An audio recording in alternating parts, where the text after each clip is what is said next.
Hello friends, welcome to food funda. চলে এসেছি নতুন একটি ইলিশের রেসিপি নিয়ে।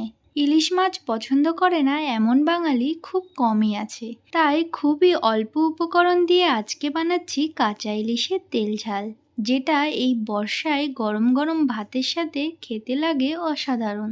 চলো তাহলে শুরু করা যাক। তার জন্য সবার প্রথমে আমি নিয়ে নিয়েছি 5 পিস ইলিশ মাছ। এবারে এই মাছগুলিকে ম্যারিনেট করে নেওয়ার জন্য দিয়ে দেব উপর থেকে পরিমাণ মতো লবণ, হলুদ গুঁড়ো, লঙ্কা গুঁড়ো ও পরিমাণ মতো সর্ষের তেল। এবার সমস্ত উপকরণগুলি দিয়ে খুব ভালোভাবে ইলিশ মাছগুলিকে ম্যারিনেট করে নেব।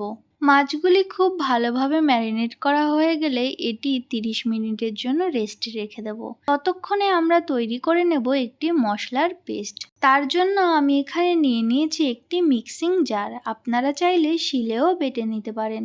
এবার মিক্সিং জারের মধ্যে দিয়ে দেব পরিমাণ মতো সাদা কালো সর্ষে, কাঁচা লঙ্কা ও লবণ। আর এর সাথে বেশ খানিকটা জল মিশিয়ে একটি পেস্ট তৈরি করে নিতে হবে।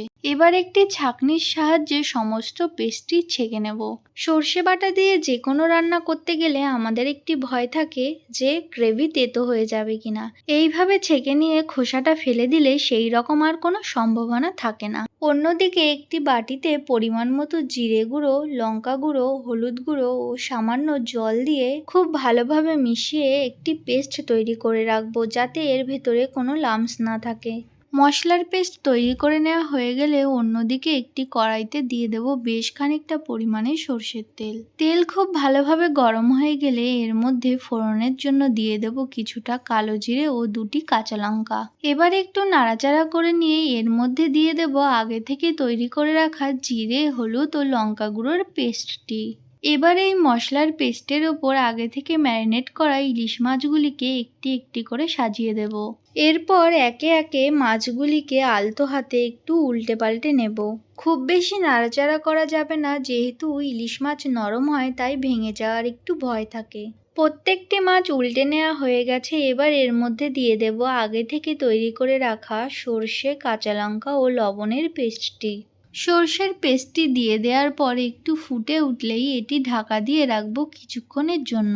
লো ফ্লেমে 10 থেকে 15 মিনিট চাপা দিয়ে রাখার পর ঢাকনা খুলে ওপর থেকে ছড়িয়ে দেব কিছুটা সর্ষের তেল। ব্যাস, তাহলেই তৈরি হয়ে যাবে ইলিশের এক চমৎকার রেসিপি, কাঁচা ইলিশের তেল ঝাল। বাড়িতে একদিন অবশ্যই ট্রাই করে দেখো, আর আমায় কমেন্ট করে জানিও রেসিপিটা তোমাদের কেমন লাগলো। ভিডিওটি যদি ভালো লেগে থাকে তাহলে একটি লাইক করে দিও ও সাবস্ক্রাইব করে পাশে থেকো।